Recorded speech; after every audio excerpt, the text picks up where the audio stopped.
Better get it poured. There we are. It says we've gone live this evening. You just poured it into your glass.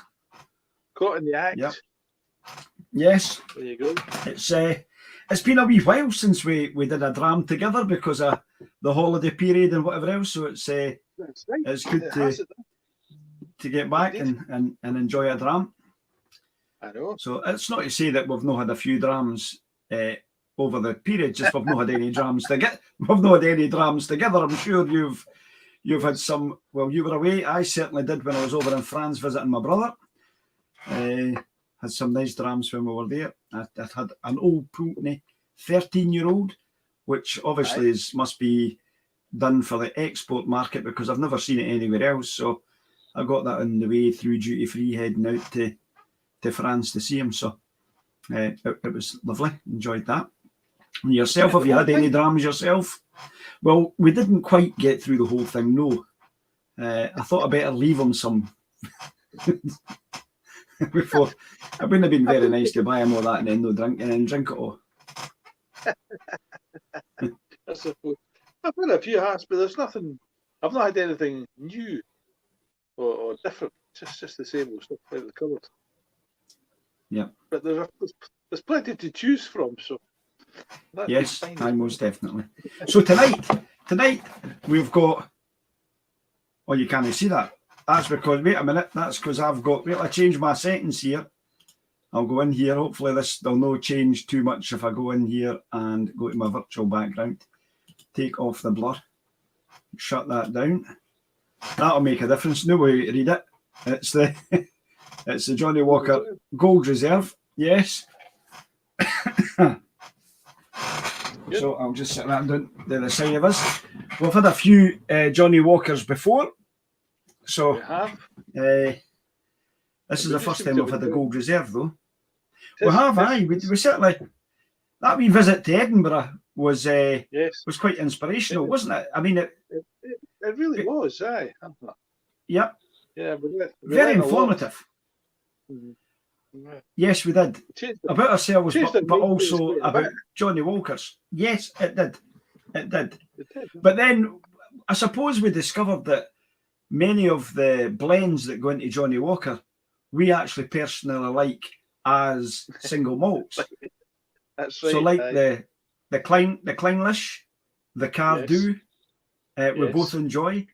The single grain Port Dundas, we both enjoy. So So, and I'm not entirely sure what goes into Gold Label. We know which goes into Black Label because we tasted them all that day when we were at the tasting. So, but I know that with this blend, there's Cardew in it, and there's certainly Kleinlish in it.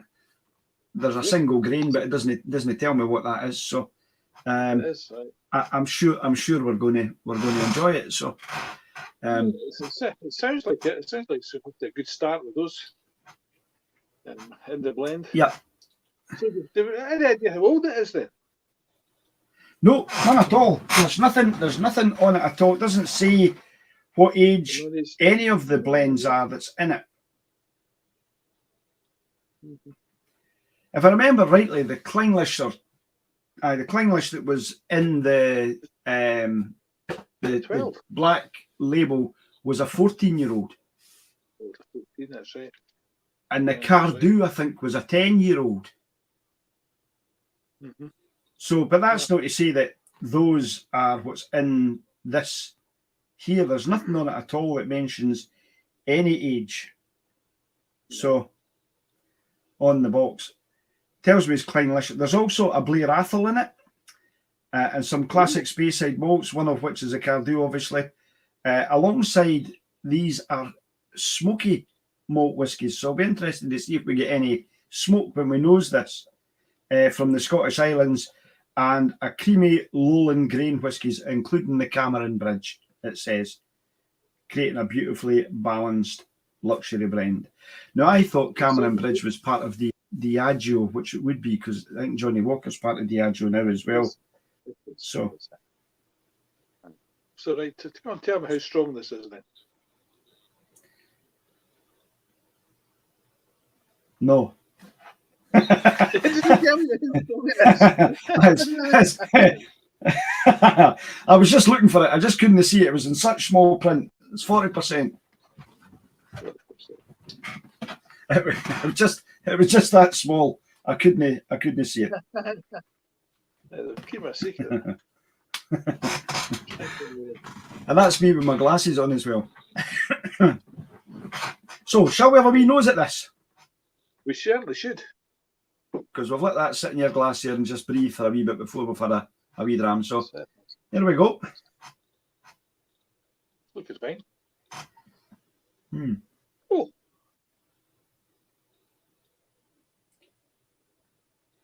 Well, my first impressions is the citrusiness of it.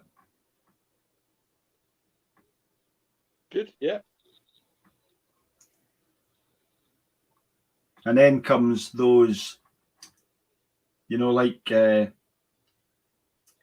beeswax and linseed oil and that kind of. I was good. I was going to say rubber, but you might be right.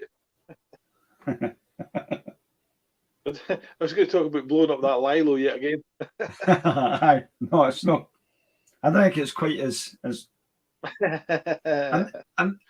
and then I get right at the very back of it a right coffee note, right at the very end of that. I'm picking up, so I'm very citrusy, orangey. I see that. Nose. Yeah. Mm-hmm. And then I got that next thing that kind of hit me was that kind of linseedy oil, kind of no furniture polish, but waxy beeswax smell.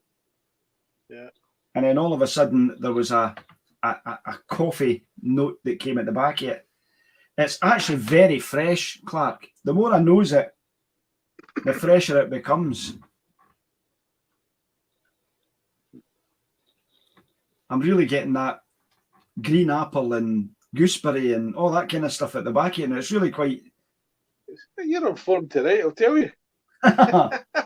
It's been a while since I've nosed a dram with you. I think that's what's wrong. I've rested. My nose has been rested for a while, and it's actually the senses have come back.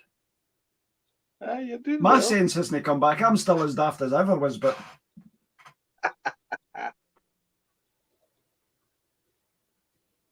Well, that's lovely. That's got a lovely nose to it, Clark. I like that. I like that. Yes, it is. It's very, very close.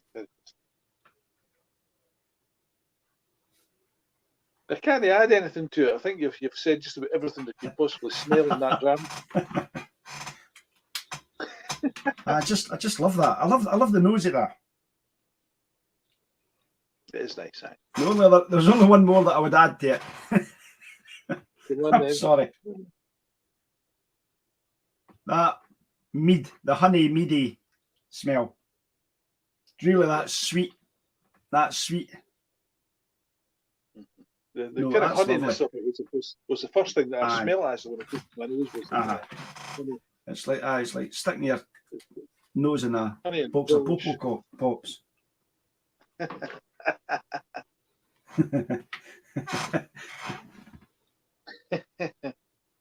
I know, that's lovely. It's a lovely golden colour as well. It is. It's a nice dram, isn't it? I haven't tasted it yet. It's a nice dram. I know. Right, let's have a wee taste of it then. Since you're hitting. Right, Sludge. Cheers.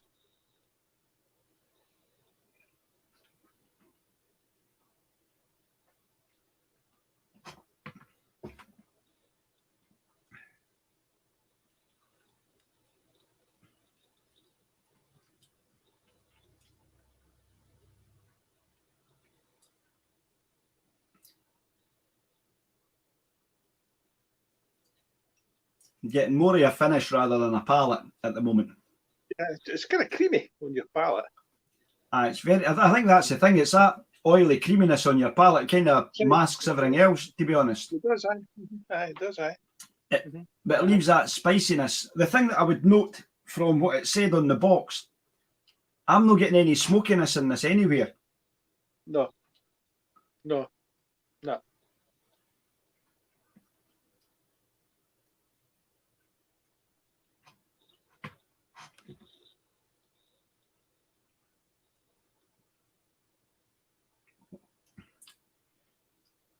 It's very, very light, very smooth and oily and creamy. Excuse me. Touch of vanilla there. The creaminess, of course. Touch of vanilla, yeah. And there's quite a bit of citrusy in there as well. In fact, I've got a mouth for a citrus. And the finish is that creamy vanilla, custardy end to it. That's rather than the palate on it. The palate, I might even say the palate. I'm slightly disappointed with the palate because the nose was so wonderful. There was so many nice things that I was starting to get coming through it.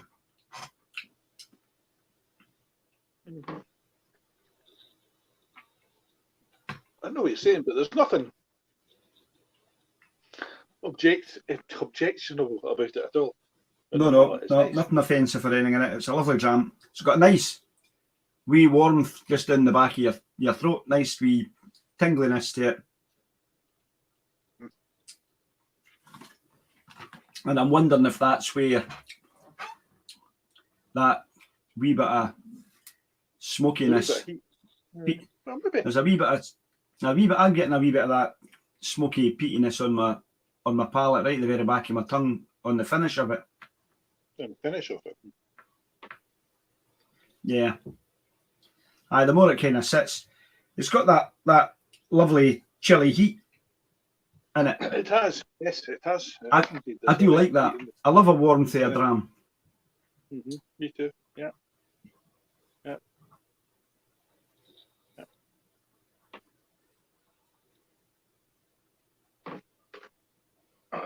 A pleasant dram. Very pleasant. Yes. Again, I wouldn't have expected it to be anything else. I mean, having spent that time we did at Johnnie Walker, I think it kind of opened our eyes to the whole blended aspect of things and what goes into making it.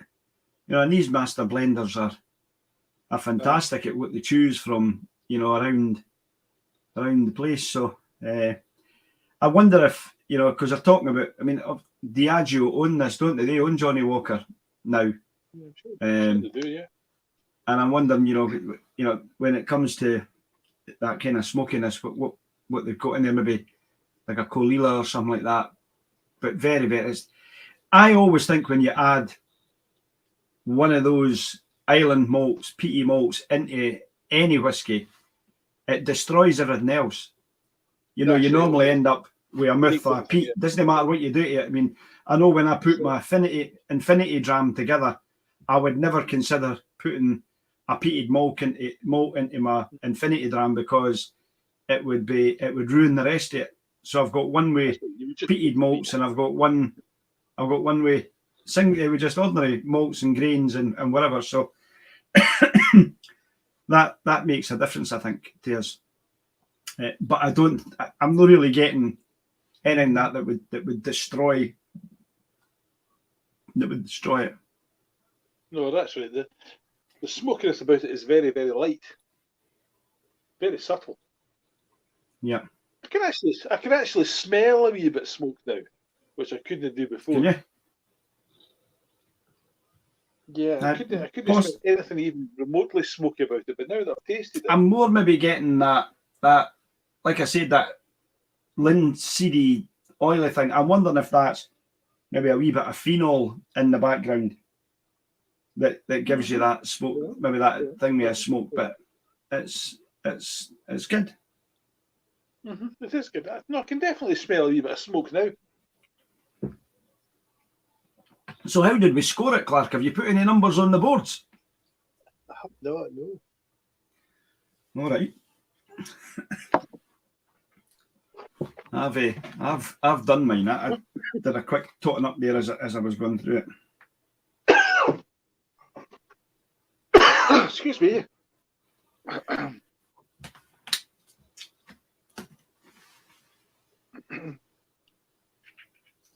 So we've got a few drams to get through over the next couple of months or so, Clark. So now we can get back into it.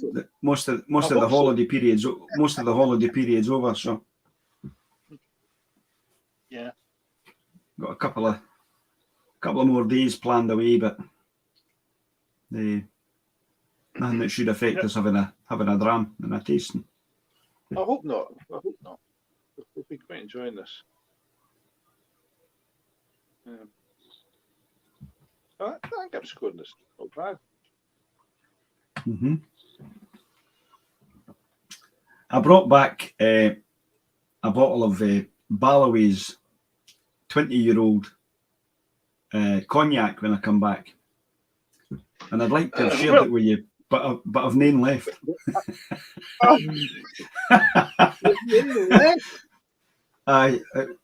Was it as good as that? You had to drink the whole thing? I'm not sure if it was as good as that, or if I was just totally misbehaving over the space of a week. Yeah, there's always a chance that could be the case as well, right? It's surprising how a couple of drams a night you can fairly get through a bottle. A couple of drams a night to get through a bottle, well, large drams. I would say so. But no, it's all right. I saved you a miniature. Good man. So, but do you need to share this miniature with it so we can taste it? No, you're fine. No, because I can't what it tastes like. You should do. Yeah, you certainly do that. I know. See, I'd forgotten how much I enjoyed it until I went out to France to my brothers, and we went to Ballaway's to visit again.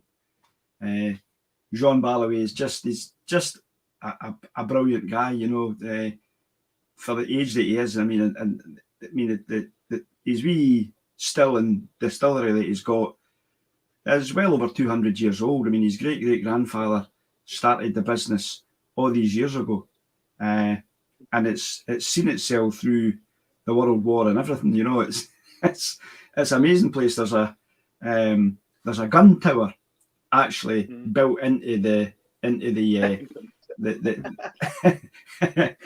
just at the back end at the back end of the distillery, where because it was used during the war as a gun emplacement, because it was sat so high up on the hill you could see all round about, so that they actually built this gun placement. The history is fantastic, and like I said, the still's still the original still that was there when it was first. It's still there. I know. Imagine that. That was what, like, one of the kind of tongue twisters there, but I managed to get through it without any hassle. So, it's still there. It's still there, but still was there earlier on. But it was a really interesting wee tour of his distillery. I mean, I've been dozens of times, but I've not went through and did the rest of the kind of the tour round about the place. And it's nothing like going to something here. I mean, there was Jean, myself, and Malcolm. Jean with his pidgin English and me with my bad French. Talking about how they take the eau de vie, the first run off of their grapes once they're through the mash tun and heated and through, and we tasted the eau de vie as it came off, which was really nice. And then it goes through again through the distillation again, and then we went into the bonded area, although it's not a bonded area like we have in the UK. I mean, we were in this area and they were just pouring the 40-year-old and 20-year-old into bottles out of the casks, and in fact, the wee old lady that filled the 40-year-old bottle, she just put a hose into the vat, into the barrel, siphons it out. The bottle's sitting on the floor, so she just sucked it out and sat the hose into the bottle on the floor till the bottle was full, stuck a cork on it, and then put a seal on it. I'm not sure we'd get away with that in the UK if we're doing that. And she took a wee while to actually get it to siphon. So she was about half smashed by the time she had finished. I don't know how much she'd had to drink before we actually got a couple of bottles filled up. But that was, you only do that with a 40-year-old. The 40-year-old comes straight out of the casks, and he travels to Scotland to pick up casks. He likes to buy whiskey casks to take back and fill up. So of course they showed us this bit and then took us up the gun tower to show us in the gun tower, and then we went and got our bottles of cognac. So it is certainly worthwhile. I mean, I don't know if there's folk watching that pick up this at some point. If you're ever in the Charente region of France, you want to find Balloway's cognac. He doesn't make it for anybody else. He didn't, he could sell his grapes to Remy Martin or Courvoisier or one of the other cognac distillers in the cognac region, but he doesn't. He just uses the grapes to make his own family cognac that they've made for 200 years. And it's absolutely sublime. And I don't like brandy, but I love this. Well, I don't like French brandy either, but I do like Balloway. So I'll drop you that wee bottle off at some point. And I have I've got a 40-year-old as well when I was there. So I got a young, which is a 20-year-old, and I got a 40-year-old, which is the old one. And we'll be away with the caravans at some point. So I'll make sure that that's secreted away into the drinks cabinet somewhere for us to have a wee tasting while we're away. That's a great idea. Don't be forgetting it. No. I know I can be forgetful, but I didn't usually forget when we're having a dram together. So anyway, so we've been on for about 20 odd minutes. We've had a good chat, Clark. How have you scored it? I've scored an 84. Oh, really? Yes. You've scored it higher than that, have you? Well, 85 actually, but anyway. I thought we were miles apart. They're scoring just now. 1 point. No, it's a good dram. I've thoroughly enjoyed that. I've maybe been miserable. I could have put another one on there. No, but it's not about us having the same scores. We very rarely have the same scores. In fact, we're very rarely as close as this. Anyway, we're either I'm way one side and you're low on the other, or it's vice versa. But tonight, there's only a point separates us, so that's good. That's good, mate. Anyway, we'll say goodbye to those who might be watching us live, which at the moment is 0 because I can see it up in the top corner of my counter. But we've not been on for a while. But obviously, folk will pick us up on the YouTube channel and in the Tasting Bothy. So we'll see what some of the reviews come back. Some folk might give us some comments and whatever else. So we'll say good night, folks. Good night. Have a great week ahead.